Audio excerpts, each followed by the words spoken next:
विस्तृत वर्णन किया जाएगा। चैतन्य महाप्रभु कैसे एक सन्यासी थे, शिक्षक थे, दार्शनिक थे, एक गुरु भी हुए, एक योगी के रूप में कैसे पूरे भारत में उन्होंने भ्रमण किया। बेसिकली इसमें ज्यादा चैतन्य महाप्रभु की दक्षिण भारत की चर्चाएं बहुत रहेंगी, और उन्होंने कैसे अपने शिष्यों को अपने शिष्यों मतलब चैतन्य जैसे रूप शिक्षा, सनातन शिक्षा, ये इसका बहुत सुंदर विस्तृत वर्णन किया है।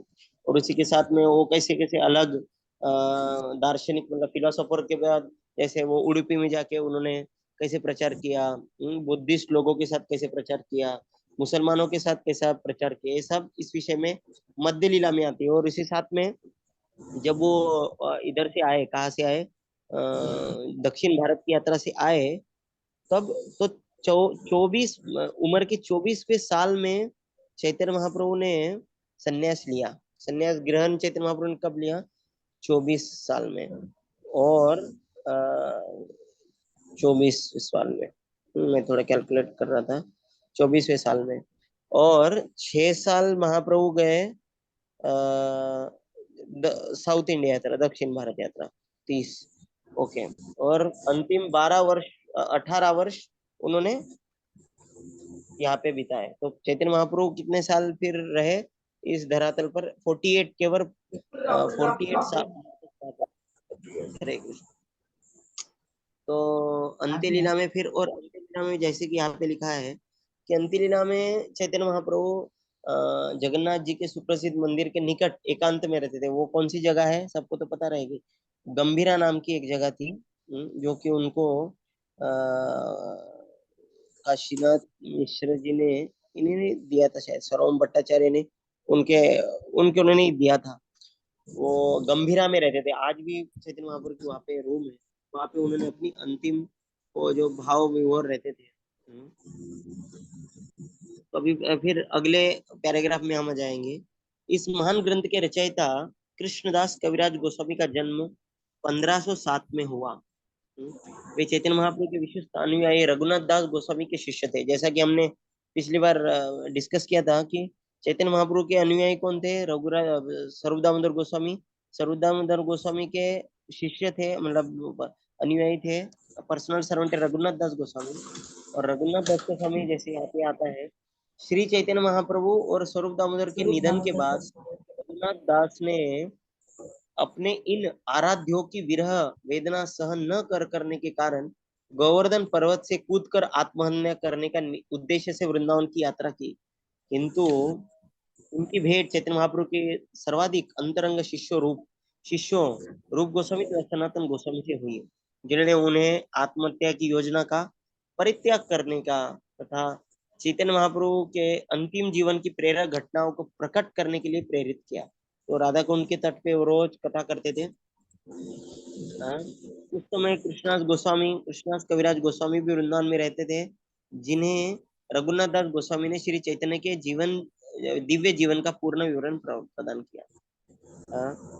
तो वहां पे लिखा है, उस समय श्री कृष्ण चैतन्य के जीवन पर अनेक समसामयिक विद्वान, मतलब उसी कॉन्टेम्पररी स्कॉलर्स, वो जो समकालीन जो थे, उसमें बहुत सारे विद्वान और भक्तों द्वारा जीवन चरित्र के लिखे गए थे। उनमें से मुरारी गुप्त की चरितनी चरित्र, लोचन दास ठाकुर की चैतन्य मंगल, तथा वृंदावन दास ठाकुर की चैतन्य भागवत सम्मिलित है।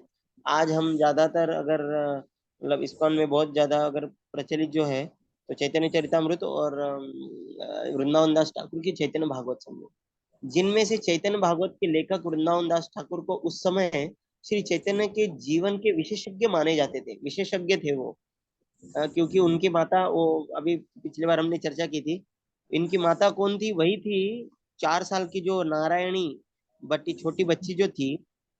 चैतन्य महाप्रभु ने जब क्या बोलते हैं इसको, श्रीवास ठाकुर को बताने का प्रयास किया, तो आएगा अभी कथा, बहुत सुंदर है कि नारायणी को केवल स्पर्श किया और उनको नारायण को बोला, नारायणी कृष्ण को। तो नारायणी जो है छोटी बच्ची भाव विवर हो गई कृष्ण प्रेम से। तो ये उनकी माता है। हम समझ सकते हैं कि बचपन से इतने महान वैष्णव है, उनकी उनके बेटे वृंदावन दास ठाकुर है। तो वृंदावन दास ठाकुर इस महत्वपूर्ण ग्रंथ की रचना कर रहे थे, तब उन्होंने इस भय से कि श्री चैतन्य के जीवन की अनेक घटनाओं के विशेषताएं परवर्ती घटनाओं को मतलब मध्यवर्ती घटनाओं के सम्मिलित नहीं किया, जिनसे ग्रंथ का आकार बढ़ जाएगा, मतलब ग्रंथ बहुत बड़ा हो जाएगा और कोई पढ़ेगा नहीं, इसलिए उन्होंने छोटा ही रखा। इसलिए फिर अंतिम लीलाओं को सुनने के इच्छुक वृंदावन के भक्तों ने कृष्णदास कविराज गोस्वामी से, जिन्हें वे महान संत और विद्वान के रूप में सम्मान देते थे, यह अनुरोध किया कि इन घटनाओं का विस्तार से वर्णन करने वाले ग्रंथ की रचना करें। इस अनुरोध पर वृंदावन के मदन मोहन अर्च विग्रह की अनुमति और आशीर्वाद से, जैसे हमने सुना था कि वो विग्रह से गए और हरिदास पुजारी करके जो थे उन्होंने फिर प्रार्थना की, तो तभी भगवान के हाथों से हार या फूल नीचे कुछ तो गिरा, ऐसा है, अनुमति मिली। जैसे उन्होंने श्री चैतन्य चरितामृत की रचना प्रारंभ की, जिसे चैतन्य महाप्रभु के गहन दर्शन तथा शिक्षाओं के सम्यक प्रस्तुतिकरण, जीवन चरित्र विशेष श्रेष्ठता के कारण श्री चैतन्य महाप्रभु के जीवन तथा गूढ़ शिक्षा के सबसे महत्वपूर्ण ग्रंथ के रूप में आज सारे विश्व में मान्यता दी जा रही है। जैसे हम पिछली बार देखा था कि प्रभुपाद जी ने श्रीमद् भागवतम को बीच में रोक दिया चौथे स्कंदे, और बीच में उन्होंने चैतन्य चरितमृत को कंप्लीट किया, तो हम पता समझ सकते हैं कि कितना महत्व चैतन्य महाप्रभु को दिया है, चैतन्य चरितमृत को प्रभुपाद जी ने दिया है। शिलक अगला पैराग्राफ पढ़ रहे हैं हम। शिल कृष्णदास कविराज गोस्वामी ने वृद्धावस्था में इस ग्रंथ पर कार्य प्रारंभ किया। कहा जाता है कि उनकी आयु 90 साल थी उस समय, जब उनका स्वास्थ्य गिर चुका था। वो उन्होंने स्वयं लिखा है, मैं अति वृद्ध एवं अक्षमता से विक्षुब्ध हूँ। लिखते समय मेरे हाथ कांपते हैं, मुझे ठीक से किसी बात का स्मरण नहीं हो पाता, नहीं मैं ठीक से देख या सुन सकता हूँ, फिर भी मैं लिखता हूँ, जो कि आपने अपने आप में एक महान आश्चर्य है। हरि बोल। यही है हमारा मतलब, यही है इसके प्रामाणिकता कि एक 90 साल की व्यक्ति जो कि ना लिख नहीं पाते, उन्होंने इतनी सुंदर ग्रंथ की रचना की है, और हम पढ़ते पढ़ते हमको पता चलेगा कि ऐसा लगता है मानो मतलब कितना महान ऐसा उसमें रचनात्मक है, बहुत सुंदर विवरण है। तभी पता चलता है कि हमारे जो ग्रंथ है वो ग्रंथ कोई ऐसे बुद्धि से नहीं लिखे गए, मतलब ऐसे कोई चतुराई से नहीं लिखे गए हैं, किसी का कलाओं से नहीं लिखा गया है, साहित्य के रूप में लिखा गया है। वो एक भक्ति रूप से, उसको कहते हैं लीला स्फूर्ति। लीला स्फूर्ति मतलब जो जब शुद्ध भक्त हो जाते हैं, वो वो कुछ कथा नहीं लिखते, वो उस लीला में भाग लेते हैं और वो देख देख के ऐसा लिखते हैं। उसने कहा वो लीला में चले जाते हैं, वो जब ध्यान मग्न हो जाते हैं। जैसे हम बहुत बार सुनते हैं कि रूप गोस्वामी, चैतन्य सनातन गोस्वामी कभी भी राधा कृष्ण की लीला में घुस जाते थे और देखते रहते थे क्या चल रहा है। उसी तरह से ये आचार्य जो है, आचार्य अपने मन से नहीं लिखते, अपने उनको लग रहा है, उन्होंने कहा बस इतना नहीं है, वो उन्होंने तो कथा सुनी है, लेकिन उनको इतना शुद्ध भक्ति होने के कारण वो उसको कहते हैं, उसको कहा जाता है लीला स्फूर्ति। इसलिए कोई भी आम व्यक्ति भगवान के लीलाओं के ऊपर नहीं लिख सकता। हम तत्व हम समझाने के लिए समझा सकते हैं तत्व, लेकिन लीला जो लिखनी है, क्या हुआ एग्जैक्टली exactly, वो शुद्ध भक्त जो कि लीला स्फूर्ति के स्टेज पे है वही कर सकते हैं। हरे कृष्ण। तो अभी तो हाँ, अभी आगे कहा गया है कि प्रभुपाद जी का कृपा ही है कि उन्होंने ऐसे ग्रंथ को इंग्लिश में लिखा है, और उन्होंने इस ग्रंथ लिखने के लिए दो कमेंट्रीज यूज की। एक तो शिला भक्ति सिद्धांत ठाकुर की की टिप्पणी, और शिला भक्ति विनोद ठाकुर की। भक्ति सिद्धांत ठाकुर खुद ही कहते थे, उन्होंने भविष्यवाणी की थी कि एक ऐसा समय आएगा जब श्री चैतन्य चरितामृत पढ़ने के लिए विश्व भर के लोग बांग्ला सीखेंगे, और दूसरा भाष्य श्रील भक्ति सिद्धांत के पिता भक्तिविनोद ठाकुर का, जिन्होंने आधुनिक युग में श्री चैतन्य महाप्रभु की शिक्षाओं के प्रचार में अद्वितीय अयुद्युत काम किया। जैसे हम पिछली बार डिस्कस कर रहे थे, 1896 प्रभुपाद का जन्म साल, उसी साल में श्रील भक्तिविनोद ठाकुर ने एक किताब लिखी, लाइफ एंड प्रिसेप्ट्स ऑफ लॉर्ड चैतन्य। ये किताब उन्होंने अमेरिका के कई लाइब्रेरीज में भेजे। तो जब प्रभुपाद जी कितने तो मतलब कितने 70 साल के बाद में जब अमेरिका में गए, तो उनके शिष्यों ने कई लाइब्रेरी में वो किताब ढूंढ के निकाली कि देखिए भक्तिविनोद ठाकुर ने जो 1896 में और प्रभुपाद जी 1970s में वो किताब हमको मिली। ऐसा तो हमारा ये परंपरा है कि तभी भक्तों को वो किताब लाइब्रेरीज में मिलती थी। कितना प्रभुपाद जी प्रसन्न होते थे जब वो देखते थे कि मैं प्रचार कर रहा हूँ और मेरे परम गुरु जो है भक्ति मतलब परम परम गुरु भक्तिविनोद ठाकुर की किताबें अभी उनको अमेरिका में मिल रही है एक एक लाइब्रेरी में। तो ऐसा महान ग्रंथ है। तो शिला प्रभुपाद स्वयं अगले पैराग्राफ में हम पढ़ते हैं। शिला प्रभुपाद स्वयं श्री चैतन्य महाप्रभु की गुरु शिष्य परंपरा में आते हैं और वे पहले विद्वान हैं जिन्होंने श्री चैतन्य की अनुयायु अनुयायियों के प्रमुख ग्रंथों का अ, अंग्रेजी अनुवाद प्रस्तुत किया। उनकी बांग्ला तथा संस्कृत में विद्वत्ता तथा श्री कृष्ण चैतन्य के उपदेशों से उनका अंतरंग परिचय ऐसा उपयुक्त मेल है जो उन्हें इस महत्वपूर्ण काव्य ग्रंथ को अंग्रेजी भाषी संसार के समक्ष प्रस्तुत करने के लिए सर्वाधिक योग्य बनाता है। वे जिस सहजता और स्पष्टता से कठिन दार्शनिक विचारों की स्थापना करते हैं वह धार्मिक भारत की धार्मिक परंपराओं को से पूर्णतया अपरिचित पाठक को भी इन गहन तथा स्मरणीय ग्रंथों को समझने तथा उसकी प्रशंसा करने के लिए समर्थ बनाता है। ये बहुत महत्वपूर्ण पॉइंट है यहाँ पे कि प्रभुपाद जी जब लिखते हैं तो उनके लिखने की जो हाल ज्यादातर हम जब पढ़ते हैं ना जब जब आप अगर थोड़ा हिंदी में भी तो मैं मुझे लगता है कभी कभी थोड़ा बहुत साहित्यिक शब्द यूज किए लेकिन जब प्रभुपाद जी जब किताब लिखते हैं इंग्लिश में लिखते हैं बहुत बड़ी बड़ी दार्शनिक मतलब बहुत फिलोसॉफिकल जो पॉइंट है ना वो बहुत सरलता से लिखते हैं मतलब कोई भी व्यक्ति समझ जाएगा। तो और ज्यादा इधर उधर प्रभुपाद कभी भी नहीं घुमाते। ज्यादातर अगर देखेंगे हम भारत में या कोई भी अगर कोई धार्मिक मतलब क्या उसके प्रवचन मतलब क्या सीधे नहीं होते। ऐसा बहुत घुमा फिरा के बोलेंगे। वो कैसे बोलेंगे वही परमात्मा हाँ वही वही है जो हमें पूर्ण रूप से ज्ञान देते हैं मतलब घुमा फिरा के। हाँ ऐसा कुछ सरल नहीं बताएंगे इनको हमको क्या करना है। लेकिन प्रभुपाद जी के कोई भी किताब के कोई भी पैराग्राफ में व्यक्ति को स्पष्टता समझे समझ में आ जाएगा कि मैं भगवान का दास हूँ। मुझे इसी जीवन में भगवान के शरण करना है शरण जाना है और मुझे भगवत धाम जाना है। यही मेरे जीवन का लक्ष्य होना चाहिए। यही पूरे शास्त्रों का सार है।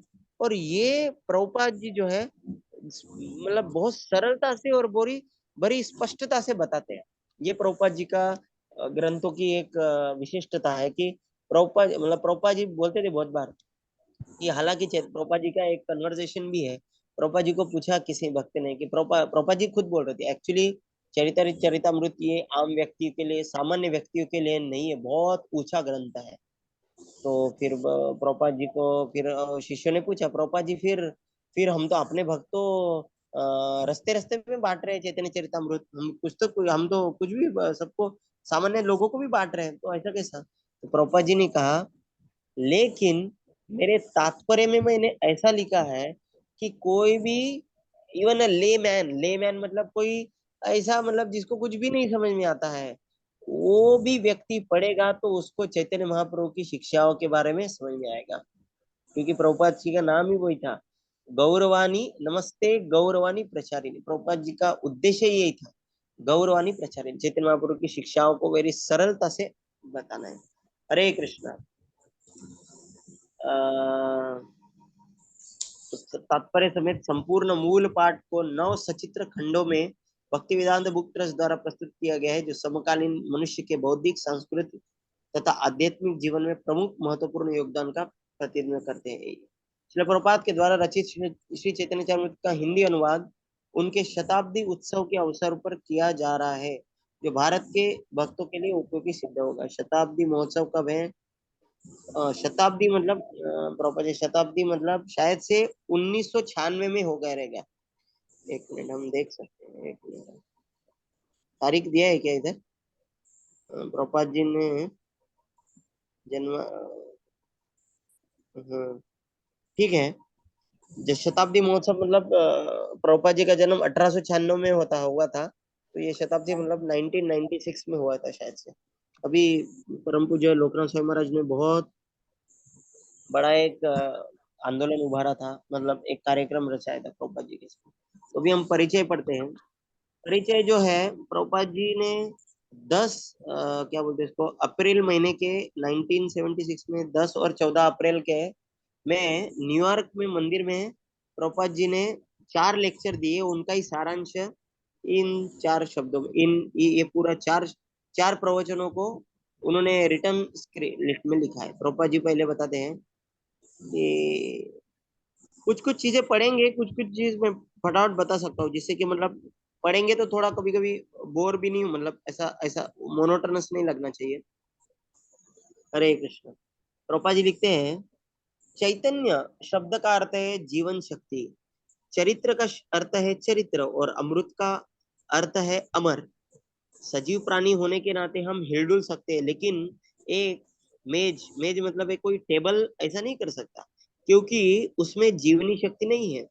गति, हिलना डुलना तथा क्रियाशीलता को जीवनी शक्ति या चिन्ह या लक्षण माना जा सकता है। निस्संदेह यह कहा जा सकता है कि जीवनी शक्ति के बिना कोई क्रियाशीलता नहीं आ सकती। यद्यपि भौतिक अवस्था में जीवनी शक्ति रहती है, किंतु वह अमृत तथा अमर नहीं होती। अतएव चैतन्य चरितामृत शब्दों का अनुवाद जीवन शक्ति का अमर चरित्र के रूप में किया जा सकता है। बहुत सुंदर रूप से प्रभुपाद जी ने समझा है कि हम जी रहे हैं, हम जो भौतिक जीवन में हमारा चैतन्य है, हमारे हम में चैतन्य है क्योंकि आत्मा है, लेकिन हम अमर नहीं है। तो उसको चैतन्य चरितामृत बनाने के लिए हमको चैतन्य चरितामृत पढ़ना पड़ेगा। कि हम अमर कैसे बन सकते हैं? जब हम भगवान के प्रति हमारा शाश्वत संबंध को स्थापित पुनर्स्थापित करेंगे, तब हम अमर बन जाएंगे, मतलब फिर से हम अपने भगवत धाम में चले जाएंगे। हरे कृष्ण। बहुत सुंदर रूप से प्रभुपाद जी ने चैतन्य चरित अमृत इसको सुंदर से बताया। हरे कृष्ण। तो दूसरा पैराग्राफ प्रभुपाद जी कहते हैं, किंतु यह जीवन शक्ति अमर रूप में कैसे प्रदर्शित होगी?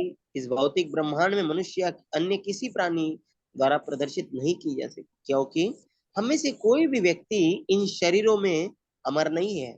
हाँ, हम में जीवनी शक्ति है, हम कार्य करते हैं, और हम अपनी प्रकृति वैधानिक स्थिति अमर है, किंतु हम इस जीव भौतिक स्थिति में लाकर रखे गए जिसमें हमारी अमरता का प्रदर्शन नहीं हो पाता। प्रभुपाद जी आके कह रहे हैं कि हम हालांकि अमर है, हमारा आत्मा अमर है, लेकिन क्योंकि हमको ये भौतिक स्थिति, मतलब हमको इस शरीर में कैद किया गया है, इसलिए हमारी अमरता प्रस्तुत नहीं की जा रही है। कठा उपनिषद में कहा गया कि अमरता तथा जीवन शक्ति हम और ईश्वर दोनों में है। यद्यपि कल उपनिषद में ये कौन सा श्लोक है? नित्यो नित्यानाम चेतनस चेतनानाम, ऐसे कहा गया ये श्लोक है। एको जो बहिना बहुनाम जो विददाति कामान। किंतु अंतर यही है, हम जीव होने के नाते अनेक कर्म करते हैं, किंतु हम में ऐसी प्रवृत्ति रहती है जिससे हम इस भौतिक प्रकृति में आ गिरते हैं। ईश्वर में ऐसी प्रकृति नहीं पाई जाती। कौन सी प्रकृति? भौतिक प्रकृति के संपर्क में आने की जो हमारी जो प्रवृत्ति है, वो जीव में, भगवान में वो प्रवृत्ति नहीं है। इसलिए भगवान को कहे जाते हैं अच्युत। च्युत मतलब जो गिरता है, अच्युत मतलब कभी नहीं गिरता है। तो जीव जो है गिरने वाला है। कहाँ पे गिरता है? वो भौतिक प्रकृति में गिरता है, मतलब हमारी चेतना गिर जाती है। हमारी चेतना गिर जाती है, हम 3 गुणों के प्रभाव में आ जाते हैं। कभी कभी हम रजोगुण में आ जाते हैं, कभी हम तमोगुण में जाते हैं, लेकिन भगवान तो गुणातीत है ऐसे। तो ईश्वर में ना ऐसी प्रवृत्ति, ईश्वर में ऐसी प्रवृत्ति नहीं पाई जाती। सर्वशक्तिमान होने के कारण वे कभी भी भौतिक प्रकृति के नियंत्रण में नहीं आते हैं। निस्संदेह भौतिक प्रकृति उनकी अचिंत्य शक्तियों में से केवल एक शक्ति का प्रदर्शन है। What is that? विविधैव सूयते स्वाभाविक ही ज्ञान बल क्रियाश्च। उनके कई शक्ति है और ये एक शक्ति है। हाँ? हमारे और ईश्वर के बीच का अंतर समझने के लिए एक उदाहरण सहायक हो सकता है। हाँ, ये बहुत उदाहरण बहुत सुंदर है। उदाहरण में कहा गया है कि मैं समझा के बताता हूँ कि जैसा हम भूमि में खड़े हैं, तो आकाश में बादल है। हाँ? तो हम पढ़ ही लेते हैं पूरा। हमें भूमि से हमें भूमि से आकाश में केवल बादल दिखते हैं, किंतु यदि हम बादलों के ऊपर उड़कर जाए तो हमें चमकता सूर्य दिखता है। आकाश से गगनचुंबी महल तथा शहर बहुत बहुत छोटे प्रतीत होते हैं। इसी तरह ईश्वर के पद से यह समस्त भौतिक सृष्टि नगण्य एवं तुच्छ लगती है। बद्ध जीव की प्रवृत्ति है कि वह उन ऊंचाइयों से नीचे आना चाहता है, मतलब वो ऊपर से भौतिक प्रकृति में आना चाहता है, जहां से विहंगावलोकन किया जा सकता है। हाँ, किंतु ईश्वर में यह प्रवृत्ति नहीं पाई जाती। माया में आ गिरने की प्रवृत्ति ईश्वर में नहीं है। जिस तरह सूर्य में यह प्रवृत्ति नहीं है कि वह बादलों के नीचे आए। मायावादी तत्वज्ञानों का मत है कि जब जीव तथा ईश्वर भी इस भौतिक जगत में आते हैं तो दोनों ही माया के वश में रहते हैं। यही उनके दर्शन का दोष है। उनका प्रभुपाद जी अभी एक्चुअली सच बताए तो सच मतलब पूरा चैतन्य चरितामृत में बार बार अगर कोई विषय को रिपीट किया गया है तो कौन सा विषय है वो? मायावाद खंडन। चैतन्य महाप्रभु ने अगर सबसे ज्यादा किस विषय में मायावाद खंडन मतलब किस विषय में किया है तो मायावाद खंडन, क्योंकि उस समय में धार्मिकता और फिलोसफी के नाम पे अगर कोई चल रहा था तो मायावाद चल रहा था। तो मायावाद इस शब्द का अर्थ क्या है? मायावाद मतलब मायावाद मतलब माया सबसे प्रबल है। हम जीव और भगवान भी, जो ब्रह्म और परब्रह्म भी जब जब मतलब क्या बोलते हैं इसको, जब भगवान इस अ, धरातल पे आते हैं, उनको मायावादी को क्या है ना, जब कृष्ण इस धरातल पे आते हैं वो भी माया के अधीन हो जाते हैं। इसलिए उन्होंने चोरी की, इसलिए उन्होंने गोपियों के वस्त्र चोरी किए। ये सब कुछ किसका प्रभाव है? कृष्ण के लीला जो है उनके हिसाब से ये सब कुछ क्यों कर रहे हैं भगवान? क्योंकि माया के अधीन हो गए, जैसे हम माया के अधीन होते हैं, तीन गुणों के अंदर हो जाते हैं। लेकिन ऐसा बिल्कुल ही नहीं है। तो ये पता चलेगा आगे। तो हमें भगवान श्री चैतन्य महाप्रभु को अपने में से एक जैसे नहीं समझना चाहिए। वे स्वयं कृष्ण है, सर्वोपरि व्यक्ति है। सर्वोपरि मतलब सर्वोच्च व्यक्ति है, वो सामान्य व्यक्ति नहीं है। इसलिए वे कभी भी माया रूपी बादल द्वारा आवृत्त नहीं होते हैं। कृष्ण इसलिए उदाहरण दिया जाता है, सूर्य कृष्ण कृष्ण सूर्य के समान है और हम जीव नीचे हम धरातल पे हैं। तो माया बादल के रूप के उदाहरण है। लेकिन प्रश्न आता है, बादल को तैयार किसने किया? रूपा जी बहुत सुंदर है। बादल को कोई बता सकता है यार आज इधर? बादल को तैयार किसने किया है? पानी से जो वाष्प जाता है प्रभु जी। हाँ, मतलब वही बादल का जन्म किसने दिया है? बादल को तैयार किसने किया है? सूरज नहीं किया है कि नहीं? तो बादल को, बादल अगर माया है तो अगर सूरज नहीं होता तो बादल तैयार ही नहीं होंगे, क्योंकि पानी को बाष्प रूप से। लेकिन वही बादल हमें वही बादल सूरज को ढकता है, बराबर है कि नहीं? हमको जब अंधेरा हो जाता है पृथ्वी पर तो क्या दिखाई देता है? अरे हम क्या बोलते हैं, सूरज को ढक लिया है। किसने ढक लिया है? बादल ने ढक लिया है। जबकि सूरज ने ही किसको जन्म दिया है? बादल को जन्म दिया है। लेकिन विषय यह है कि क्या सूरज को बादल ढक सकता है? नहीं ढकता है। हम जब बोलते हैं कि सूरज पूरी तरह से बादलों से ढका ढका हुआ है, तो एक्चुअली बादल सूरज को नहीं ढक सकता है। बादल हमारी दृष्टि को ढक सकता है। समझ मतलब उसका मतलब अंतर देखिए कैसा होता है।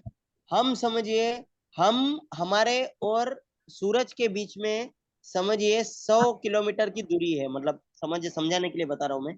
100 किलोमीटर की दूरी है। हम्म तो हमारे और सूरज के मतलब हमारे और कृष्ण के दूर बीच में। हाँ, तो बादल कहाँ पे है? बादल में, बादल हमारे से केवल 2 किलोमीटर अंतर में है। कहाँ पे? अगर उदाहरण के तौर पे देखा जाए, अगर हमारे और सूरज के बीच में, चलो समझ में लेते कि वास्तविकता में हमारे और सूरज के बीच में कई लाखों हजार किलोमीटर अंतर है। लेकिन हम में और बादल में सिर्फ 10-15 किलोमीटर का फर्क है।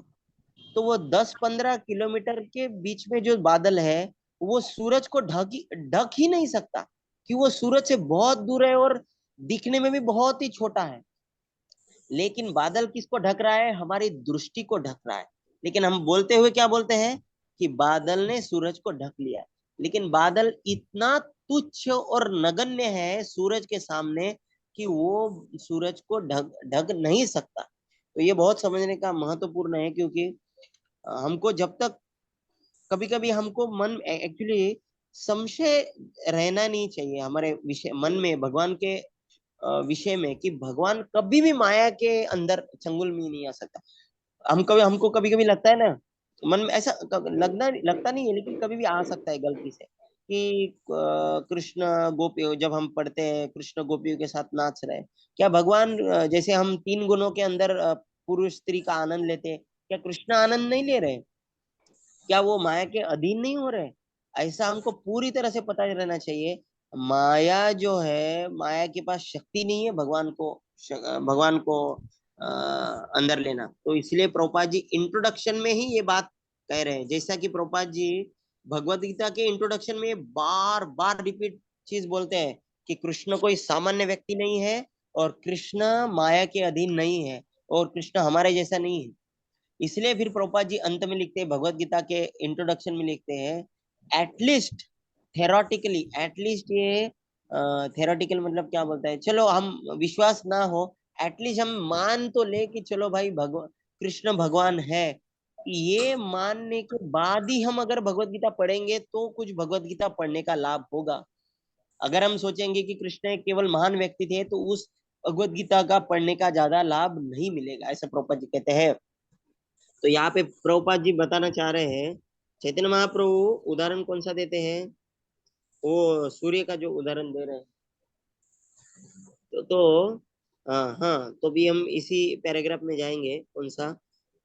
हमें श्री भगवान श्री चैतन्य महाप्रभु को अपने में से एक जैसा नहीं समझना चाहिए। तो उनके विस्तार तो ज्यादा उनकी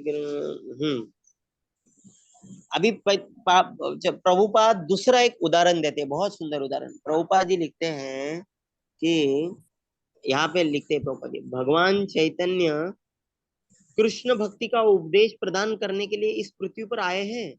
दूसरे शब्द में, वे स्वयं कृष्ण है जो जीवों को कृष्ण तक पहुंचने का सही मार्ग की शिक्षा देते हैं। वो उस शिक्षक की तरह है जो अपने छात्र को कमजोर देखकर लेखनी लेकर लिखता है, बोलता है इस तरह से, आ ई।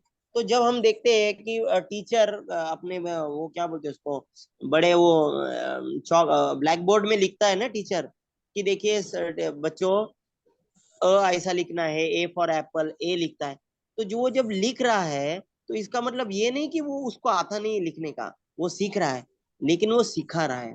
तो उसी तरह से यहाँ पर प्रोपा जी लिखते हैं, जब टीचर देखता है, लिखता है और बोलता है आ ई लिखो, इससे यह नहीं समझना चाहिए कि शिक्षक स्वयं आ ई सीख रहा है। इसी तरह से यद्यपि भगवान चैतन्य महाप्रभु भक्त के वेश में प्रकट हुए हैं, क्योंकि वो भक्तावतार है, किंतु हमें मूर्खता पूर्ण ढंग से यह नहीं सोचना चाहिए कि वे एक साधारण पुरुष है। हमें यह सदा स्मरण रखना होगा कि भगवान चैतन्य स्वयं कृष्ण ईश्वर है, जो हमें शिक्षा दे रहे हैं कि किस तरह कृष्ण भक्त बना जाए, और हमें इसी प्रकाश में उनका अध्ययन करना चाहिए। तो महाप्रभु सिखा रहे कृष्ण भक्त कैसा बनना चाहिए। तो सोचिए, हमको चैतन्य चरितमृत पढ़ना कितना महत्वपूर्ण है, क्योंकि चैतन्य चरितमृत में ही हमको पता चलेगा कि भक्त कैसा होना चाहिए। भगवत गीता 1800 CSS में 18वां अध्याय 66 श्लोक में भगवान कृष्ण कहते हैं, सर्वधर्माम परित्यज्य मामेकम शरणम व्रज। सभी धर्मों का आप त्याग करो, मेरी शरण में आओ। किंतु हम कहते हैं, अरे शरण में कैसे जाऊं, मेरे ऊपर तो अनेक उत्तरदायी रिस्पॉन्सिबिलिटीज है। और माया कहती है, हाँ तुम ऐसा मत करना, नहीं तो तुम मेरे बंधन से छूट जाओगे, मेरी चुंगल में मेरे चुंगल में फंसे रहो, और मैं तुम्हें लातियात रहूंगी। मैं तुम्हें फंसा के रहूंगे। यह सच है कि हम माया द्वारा निरंतर उसी तरह लतियाते रहते। लतियाते मतलब क्या हो रहा है? एक मिनट, लात मारना इसका अर्थ प्रभु। क्या है? हाँ? माया लात मारती है ना, मारती है हाँ माया। हाँ किक्ड, हम हमको किक, फुटबॉल को जैसा किक देते हैं वैसा ही माया द्वारा लात मारा जाता है। हाँ एक मिनट पास है। हाँ, ये सच है कि माया द्वारा निरंतर उसी तरह से लातिया जा रहे हैं जिस तरह कामुक गधे को एक गधी संभोग के लिए आते समय मुख पर लात मारती है। इसी प्रकार से कुत्ते तथा बिल्लियां भी मैथुन के समय हमेशा लड़ते झगड़ते हैं। यहाँ तक कि जंगल के हाथी को पकड़ने के लिए उसे प्रशिक्षित हथिनी के द्वारा गड्ढे तक ले जाता है, लिया जाता है। हमें प्रकृति की इन चालों से शिक्षा लेनी चाहिए। हरे कृष्णा। तो प्रभुपाद जी जो है बहुत क्लियर कट, कुछ स्पष्ट रूप से जो क्लियर कट लिख देते हैं। हालांकि प्रभुपाद जी लिखते हैं कि जब गधा एक गधी के पीछे जाता है उसको उससे सुख लेने के लिए, तो गधी उसको लात, उसके मुंह पे लात मारती है, फिर भी गधा उसी के पास ही चला जाता है। उसी तरह से हमारी स्थिति है, माया के द्वारा हम सुख भोगने का प्रयास कर रहे हैं इस भौतिक संसार में, भौतिक रूप में। दुख भी मिल रहा है, हम जब जब सुख लेने का प्रयास करें दुख ले रहा है, दुख मिल रहा है, फिर भी हम वही करने जाते हैं। इसलिए प्रहलाद महाराज कहते हैं पुनः पुनश्चर्वित चर्वना नाम। हम वही जैसे रहते हैं ना, हम गन्ने को चूसते हैं बाद में थूकते हैं, लेकिन दूसरा कुछ नहीं खाने को मिल रहा है, फिर से हम जो थूका है वही चीज फिर से लेते हैं, वही वही खाते रहते हैं, फिर से थूकते हैं। ऐसे हमारा स्थिति चल रही है, ऐसे प्रॉपर जी कर रहे हैं। हरे कृष्णा, जस्ट 1 मिनट है। हेलो, हाँ थोड़ा फास्ट बोलिए, मैं थोड़ा बिजी हूँ मीटिंग में। अच्छा, वो तो नीलू भैया भी फोन नहीं उठा रहे क्या?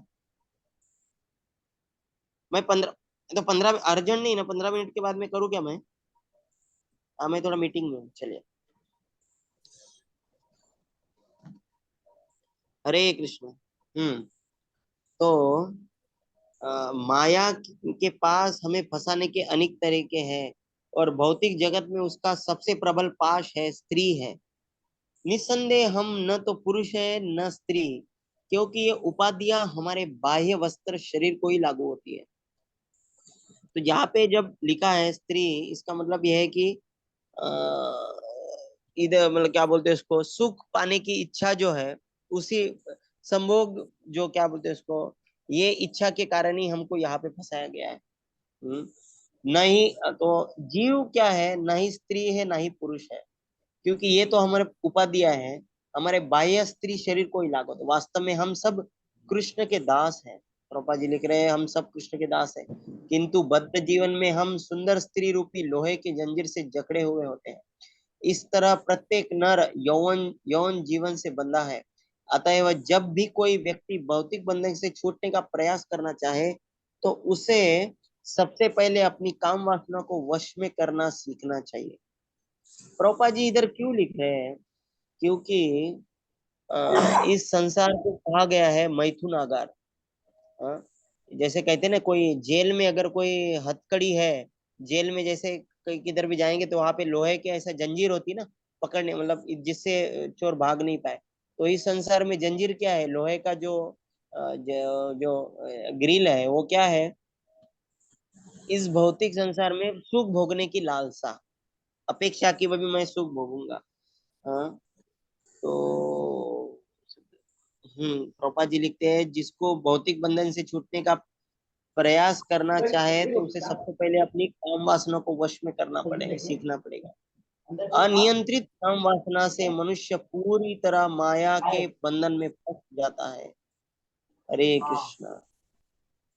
भगवान चैतन्य महाप्रभु ने इस माया से 24 वर्ष की आयु में वैराग्य ग्रहण कर लिया था। यद्यपि उनकी पत्नी 16 वर्ष की थी और माता 70 वर्ष की थी, और और वे ही अपने परिवार के एकमात्र पुरुष सदस्य थे। यद्यपि वह ब्राह्मण थे और धनी नहीं थे, किंतु उन्होंने संन्यास ले लिया और इस तरह पारिवारिक बंधन से अपने आप को विलग कर लिया। तो प्रभुपाद जी को यही बताना है कि चैतन्य, एक बहुत सारे सुंदर इसमें आते हैं, शास्त्रों में आते हैं चैतन्य महाप्रभु के, कि उन्होंने विष्णु प्रिया का त्याग कर दिया। चैतन्य महाप्रभु अब सची माता का त्याग किया, जो इतना प्रेम करती थी, किसके लिए, किन के लिए? आ, ऐसा वो श्लोक है, मृग उस इप्सित धावत, मतलब उस हिरण को पकड़ने के लिए, मतलब हम जैसे जो है, जो भगवान से दूर भाग रहे हैं, उनके उनको मुक्त करने के लिए भगवान खुद ने इतना त्याग कर दिया। तो यदि हम पूर्ण रूपेण कृष्ण भावनामय बनना चाहते हैं, तो हमें माया के बंधन को छोड़ना होगा, अथवा यदि हम माया के साथ बने रहना चाहते हैं, तो हमें इस तरह रहना होगा कि हम माया के वशीभूत ना हो। जैसा कि भगवान चैतन्य के घनिष्ठ भक्तों में से अनेक गृहस्थों ने किया। तो हम सभी अभी जो प्रवचन सुन रहे हैं, वो तो सभी हम गृहस्थ ही हैं। तो प्रभुपाद जी यहाँ पे लिख रहे हैं, तो अभी हम गृहस्थ जीवन में है, लेकिन हमने कैसा रहना चाहिए? इस तरह से रहना होगा कि हम माया के वशीभूत ना हो। हाँ, वशीभूत ना हो मतलब कैसा? वशीभूत ना होना मतलब क्या है? कि इतना इंद्रिय सुख में ना लगे कि हम, हमारी भक्ति भजन भजन भक्ति सही से ना हो। हम्म, भजन भक्ति हो ना पाए, मतलब अगर हम जो उसका इंद्रिय भोग रैपर बहुत पे करते देखिए हैं, उधर हमारा फेंका हुआ भजन था सब। भक्ति, तो ये बहुत सुंदर है, बहुत कुछ सीखने के लिए है। किंतु सन्यासियों के प्रति भगवान चैतन्य अत्यधिक कठोर थे। यहाँ तक कि छोटे हरिदास को, जो कि एक महत्वपूर्ण कीर्तन गायक था, किसी युवती पर कामुक दृष्टि डालने के कारण उन्होंने निकाल दिया था। इतना ही नहीं, आगे आएगा। उन्होंने उस भक्त को अपने भक्तों ग्रुप में, समूह से निकाल दिया। महाप्रभु ने उससे कहा, तुम मेरे साथ एक सन्यासी के रूप में रह रहे हो, फिर भी एक स्त्री के प्रति कामुक दृष्टि से देखते हो। दूसरे भक्तों ने हरिदास को क्षमा करने के लिए महाप्रभु से प्रार्थना की, किंतु उन्होंने उत्तर दिया, तुम सब लोग उसे क्षमा करके उसके साथ रह सकते हो, मैं अकेला अकेला रहूंगा। हम्म।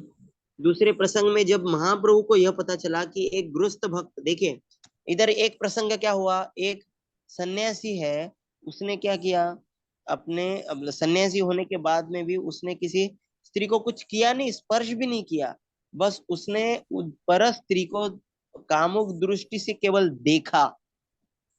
एक्चुअली कथा आगे आएगी। देखा मतलब चैतन्य महाप्रभु को कैसा पता चला? एक्चुअली वो चैतन्य महाप्रभु ने क्या किया, चैतन्य महाप्रभु को कुछ प्रसाद चाहिए था। तो चैतन्य महाप्रभु ने छोटा, मतलब उनके पार्षद जो थे, स्वरूपदास दामोदर को कहा कि एक माता जी के घर से प्रसाद लेके आइए, राइस। तो तो वो ये भक्त गया और प्रसाद लेके आया। तो प्रसाद लेके आने के बाद में, प्रसाद जैसे ही चैतन्य महाप्रभु ने खाया, तो प्रसाद, चैतन्य महाप्रभु ने प्रश्न पूछा कि ये किसने लेके आए? तो उन्होंने उन्होंने शायद से गोविंदा ने बताया, गोविंदा उनके निजी ये थे। तो उन्होंने पूछा कि हरिदास ठाकुर किसने लेके आया? ये हरिदास ठाकुर नहीं है, ये छोटा हरिदास है। ये हरिदास, मतलब हरिदास ठाकुर जो नामाचार्य हरिदास, ये नहीं है। तो छोटा हरिदास नाम के एक छोटे सिम साधे एक भक्त थे, लेकिन वो गलती से उन्होंने कामुक रूप से देख लिया जो माता जी के उधर से, जिन्होंने की जो प्रसाद लेके आए। जैसे ही महाप्रभु ने प्रसाद ग्रहण किया, उनको पता चला कि ये जो व्यक्ति जिसने प्रसाद लेके आया है, वो कामुक रूप से लेके आया है। तो जैसे ही महाप्रभु को पता चला, उन्होंने कहा कि कल से छोटा हरिदास को इधर कभी बुलाने का नहीं, और किसी भक्त के साथ, मतलब उसको बाहर निकाल दो। ऐसे क्या? तो इतना ही नहीं, आपको बता दूं चैतन्य महाप्रभु ने क्या किया, कि वो भक्त रो रो रो के उसने आत्महत्या कर ली। लेकिन चैतन्य महाप्रभु ने क्या क्या पता है? अंतिम रो में चैतन्य महाप्रभु का कहा कि ठीक है, सही किया है उसने। ये क्यों किया उतने? चैतन्य महाप्रभु इतने कठोर क्यों थे? क्योंकि चैतन्य महाप्रभु के को एक चैतन्य महाप्रभु को आगे जाके बताना था कि हमारा जो संप्रदाय है, हमारा संप्रदाय बहुत ही, जब मतलब इस विषय में बहुत ही गंभीर है। पर पुरुष स्त्री संग, मतलब जब हम भक्ति का प्रचार करने जाते हैं, हम इस्कॉन एक ऐसी संस्था है, हमको बहुत गर्व होना चाहिए कि उसमें नियम, मतलब बहुत कड़क नियम। हम किधर किसी मंदिर में जाते हैं तो ज्यादा नियम नहीं रहते, लेकिन हमारे इस्कॉन मंदिर में हम देखेंगे कि पुरुष अलग बैठता है, स्त्रियां अलग बैठती है।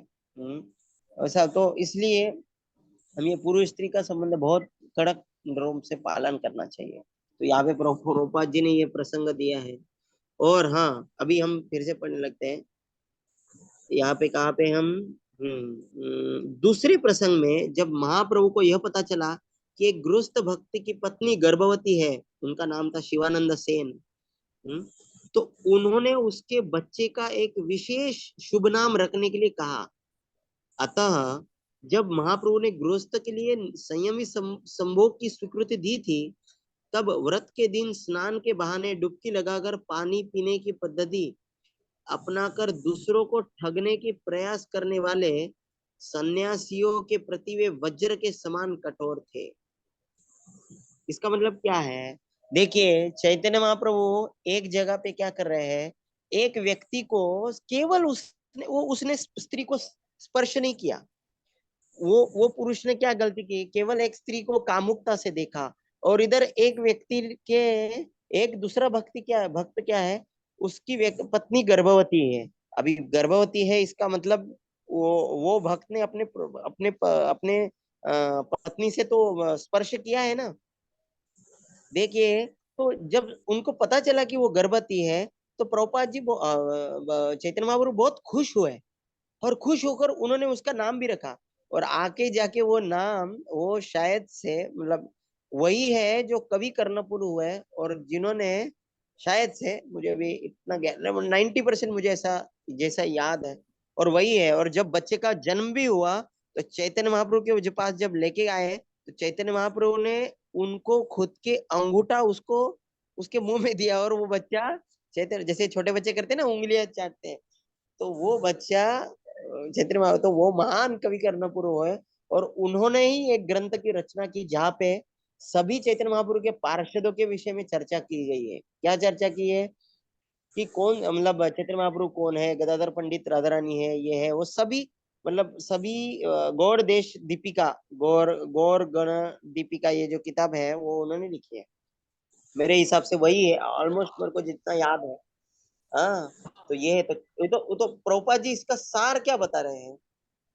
प्रभुपाद जी अपने लास्ट दूसरे शब्दों में, अपने अनुयायियों के बीच किसी भी प्रकार का कपट आचरण सहन नहीं कर सकते थे। तो चैतन्य महाप्रभु की, प्रभुपाद जी शुरुआत भी नहीं हुई चैतन्य महाप्रभु के शिक्षाओं की। तो प्रभुपाद जी जो है ये, प्रभुपाद जी देखिए, हम हमसे क्या अपेक्षा करते हैं कि हमारा आचरण छल कपट वाला नहीं होना चाहिए।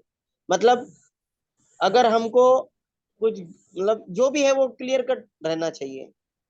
मुझे मतलब हम मैं बताना चाहता हूँ कि हमें बहुत ही गर्व होना चाहिए, हम जिस संस्था में हैं, इस्कॉन संस्था में जो है, इधर कोई छल कपट को ये नहीं दिया जाता है। कभी कभी हम देखते हैं ना, कभी ब्रह्मचारी गृहस्थ भी बन जाते हैं।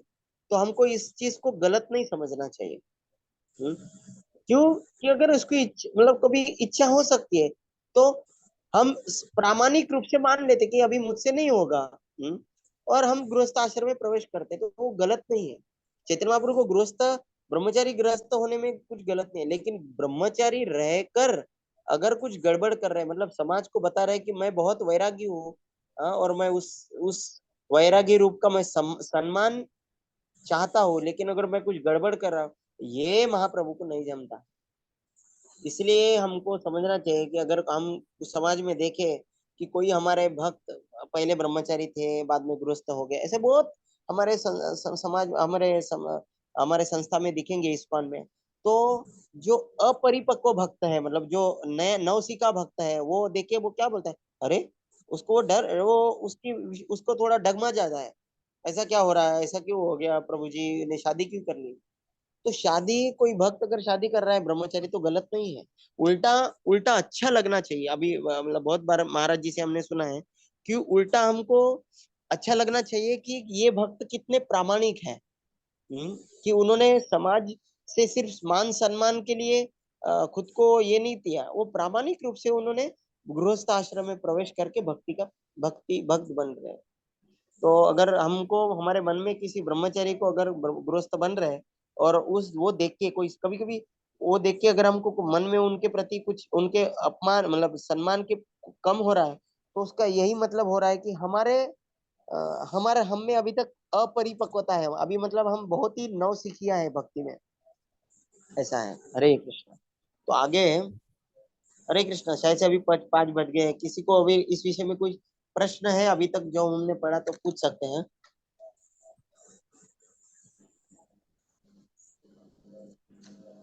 इंट्रोडक्शन ही प्रभुपाद जी ने एक्चुअली, हालांकि प्रभुपाद जी हर बार ऐसे करते हैं। प्रभुपाद भगवत गीता रहे कि चैतन्यतामृत में श्रीमद् भागवतम रहे, इंट्रोडक्शन बहुत बड़ी देते हैं और अच्छा ही है। हरे कृष्णा, कुछ प्रश्न है? नहीं, प्रभु जी समझा रहे हैं बहुत सुंदर। प्रभु जी, जो वो आप बोल रहे थे जो बुक गौरगढ़ देश दीपिका, ये हम लोग को मिल सकती है, मतलब हम पढ़ सकते हैं क्या इसको? पढ़ सकते हैं, मतलब बेसिकली उसमें माता जी यही है कि कौन से भक्त कौन सा भक्त गोलोक में क्या है, मतलब नवद्वीप और गोलोक में क्या संबंध है, जैसा पर मतलब हाँ ये बस यही है वो रहेगा माता जी। वो तो पीडीएफ फॉर्म में भी मिल जाता है, मतलब वो तो एक्चुअली क्या है, बहुत कुछ लिखा है, वो हमारे ज्यादा काम में नहीं है मतलब। लेकिन जो महत्वपूर्ण है कि हमारे कौन से आचार्य क्या थे, जैसा रूप हाँ, गोस्वामी कौन सी मंजीरी थी, कौन सी आचार्य क्या है, वो तो सब आजकल वो बहुत कॉमन, मतलब वो कभी मैं वो मिल जाएगा माता जी, बड़ी चीज नहीं है वो। अच्छा, वही मुझे मतलब सबके बारे में उसमें दिया रहता है, तो थोड़ा जानने के लिए चाहिए, हाँ इसके लिए। हाँ हाँ, नहीं नहीं अच्छा है।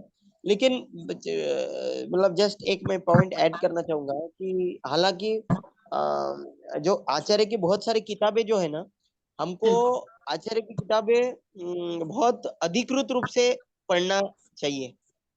ये, मतलब वो कुछ कुछ चीजें बहुत ही ऊपर ऊपरी ऊपरी चीज रहती, मतलब अगर आप पढ़ेंगे ना रूप गोस्वामी आचार्य की किताब जो पढ़ेंगे ना, तो हम ज्यादा से ज्यादा प्रयास करना चाहिए कि हमको जो चीजें मतलब भगवत गीता, चैतन्य चरितमृत और श्रीमद् भागवतम में इसी में ही ज्यादा पढ़ना चाहिए। आजू बाजू के जो किताब आचार्य ने जो लिखी किताब है ना, वो उसमें समझ काफी में, बहुत ही हाँ गहराई समझना थोड़ा से समझ कठिन है, में आ तो रही है। कभी कभी ऐसा हो जाता है। हरे कृष्णा।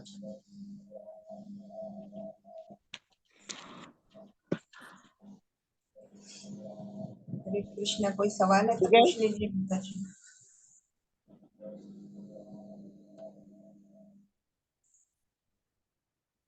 हरे नहीं है, कृष्ण। प्रभु ठीक जी है, एकदम डाउट क्लियर कर रहे हैं, बस हम इसको अपने जीवन में उतार ले और हम किसी को ये दे पाए तो तो मैं ये खुद भी जो भी पढ़ रहा हूँ, ऐसा मुझे लग रहा है कि भगवान मुझे क्या क्या भक्तों का संग देकर मुझे एक मतलब जस्ट एक शेयर करना चाहता हूँ कि मैं मेरे गुरु महाराज के लेक्चर में सुन रहा था कि भक्ति में जो कुछ भी चाहिए आपको, वो उन्होंने प्रभुपाद जी का उदाहरण दिया। एक भक्त प्रभुपाद जी एक गार्डन में मतलब एक चल रहे थे, और मॉर्निंग वॉक बोलते थे ना, 1-2 घंटे का हुआ, और वो भक्त को प्रश्न पूछना था प्रभुपाद जी को, लेकिन हिम्मत नहीं हो रही थी क्योंकि बहुत बड़े बड़े वरिष्ठ भक्त थे, कैसे प्रश्न पूछे। तो प्रभुपाद जी अभी उस दिन के लिए अभी जाने वाले थे, वो उस जगह से मतलब अमेरिका जो जहाँ का भी है, दूसरे कॉन्टिनेंट में जाने वाले थे।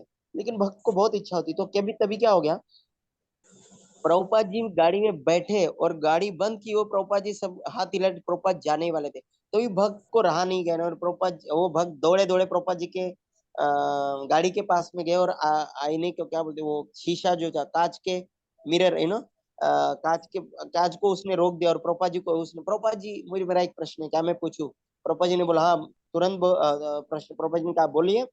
प्रभुपाद जी को पूछा, प्रभुपाद जी हमें कृष्ण भक्त बनने के लिए क्या करना पड़ेगा? क्या बोलते हैं इसको, what does it take to become, what does it take to go back to Krishna भक्ति में पूर्णता प्राप्त करने के लिए हमको क्या करना पड़ेगा? प्रभुपाद जी ने एक शब्द में उत्तर दिया। तो हम मतलब महाराज जी ने फिर सबको प्रश्न पूछा, क्या हम गेस कर सकते हैं कि क्या बताया रहेगा? प्रभुपाद जी ने एक ही शब्द उत्तर दिया। श्रवण, श्रवण प्रभु जी। ओके। महाराज जी बोल रहे थे कि शुद्ध भक्त जो है सारे वेदों का सार एक किताब में भी दे सकते हैं, सारे वेदों का सारा एक अध्याय एक लाइन और एक शब्द में भी दे सकते हैं। तो उसका उत्तर क्या है बताइए? और हाँ, श्रवण बराबर है मातारी। और कुछ और कुछ कोई और भाग हम लेगा दूसरे मतलब? को ये दे दें, दूसरे को हम ये बता दें, जो हमने मतलब सुना वो प्रचार, प्रचार, आंसर। वो शब्द है प्रचार, राइट? ओके। और कुछ? और जब और सबसे पूछिए आप प्रभु जी। मेरे नहीं माता जी, बताए बताए एक, क्योंकि वो शब्द एक ही है, वो एक शब्द मुझे बताइए।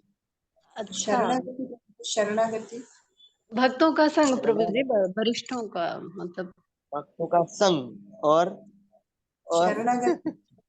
शरणागति, और मतलब सही उत्तर सभी सही है माता जी, लेकिन प्रभुपाद जी ने एक ऐसा शब्द दिया कि उसमें आप जो सब कुछ बोल रहे हैं ना, वो सब कुछ आ जाएगा। दासा अनुदास अपने वरिष्ठों से पूछे, हम बताएं दासा ओके, अनुदास। ओके ओके, बराबर है फिर भी। और अब सर ठीक है सर, आप बताइए तो फिर हम सबको बताएंगे। ठीक है माता, अभी हम, ठीक है। पूजा, आपको कुछ कुछ उत्तर देंगे पूजा? ठीक है। और हाँ, अभी मैं, अभी अपने मैं आचरण में हम लाके प्रभु जी, हम अपने आचरण से वो बता सकते हैं, ये भी हो सकता है हम। जी, आचरण, ओके ठीक है। तो प्रभुपाद जी ने उत्तर दिया डिजायर। डिजायर मतलब इच्छा। यस, इच्छा, अभी हम बोलेंगे इच्छा क्या है। इच्छा मतलब उसके ऊपर फिर महाराज ने पूरा प्रवचन एक शब्द के ऊपर दिया कि भक्ति में जो है सब कुछ निर्भर होता है इच्छाओं के ऊपर। और यस, इच्छा किससे निर्भर होती है? हम क्या श्रवण कर रहे हैं, और श्रवण हम क्या संग कर रहे हैं। हम भक्तों का संग कर रहे हैं, इसका मतलब भक्तों के संग से हमारा क्या बदलना चाहिए, हमारे इच्छाएं बदलनी चाहिए। हमारे, हम श्रवण कर रहे हैं, इसका मतलब क्या होना चाहिए, हमारी हमारी इच्छाएं बदलनी चाहिए। और क्या क्या बोल रहे थे हम? शरणागति, हम भगवान की शरणागत हो रहे हैं, मतलब क्या हो रहा है, हमारी इच्छा है कि हम शरण लें, हमारी इच्छाओं में बदल होना है। तो भक्ति में प्रगति करना सब कुछ निर्भर है हमारी इच्छाओं के। तो हमें बार बार सोचना है कि हमें चाहिए क्या भक्ति में। तो हम जप करना मतलब क्या है, हमारे जप मतलब हम भगवान का नाम जप में हम बता रहे भगवान को कि मेरे ये इच्छाएं हैं। क्या इच्छा है कि भगवान मुझे आपका शरणागत शुद्ध भक्त होना है। तो भगवान सब कुछ दे देंगे हमको हमारे जीवन में, अगर हम अच्छे से इच्छा करेंगे। तो कुछ ही वास्तविक में कुछ दिन पहले मैं सोच रहा था एक्चुअली, प्रयास कर रहा था कि क्या हो गया। वही मैं मतलब एक ही सोच रहा था कि अरे मैंने इतना सब सीखा है, इतना पढ़ा है, तो क्या बोलते हैं, कब मैं ये फिर से पढूं, किसका समय नहीं मिल रहा है, ऐसा वैसा। तो उसी दिन श्याम प्रिया माता जी और आप सभी माता जी आके मुझे फोन आया कि इस रूप से क्या होगा, मेरा ये हो रहा है, क्या बोलते हैं इसको, मैंने क्या बोलते, मुझे एक अवसर मिल रहा है कि मैं जो भी कुछ भी सुन रहा हूँ उसको फिर से क्या बोलते हैं मननम पठन करने का अवसर मिल रहा है। तो हम सभी एक साथ जो आ रहे हैं, इससे बहुत यही होगा कि हमने क्या बोल रहे हैं, हम श्रवण करके और हमारी इच्छाओं को बदले, बदले मतलब शुद्ध करें, जिससे कि हम जो हमारे प्रभुपाद जी हमारे आचार्य ने जो दिया है, उनके उनके इच्छाओं से हम अलाइन होना चाहिए। ऐसे ही है। हरे कृष्णा। बस यही माता जी, हरे कृष्णा। थैंक यू हरे प्रभु जी, हरे बहुत हरे सुंदर था आज का प्रवचन। प्रभु जी के लिए 3 बार हरि बोल बोलेंगे। हरि बोल, हरि हरि बोल, बोल, हरि बोल। हरि बोल। थैंक यू प्रभु जी, धन्यवाद। हरे कृष्णा। धन्यवाद। हरे कृष्णा प्रभु जी, दंडवत प्रणाम। सभी धन्यवाद भक्तों को धन्यवाद। धन्यवाद। हरे कृष्णा प्रभु, दंडवत प्रणाम प्रभु। हरे कृष्णा। हरे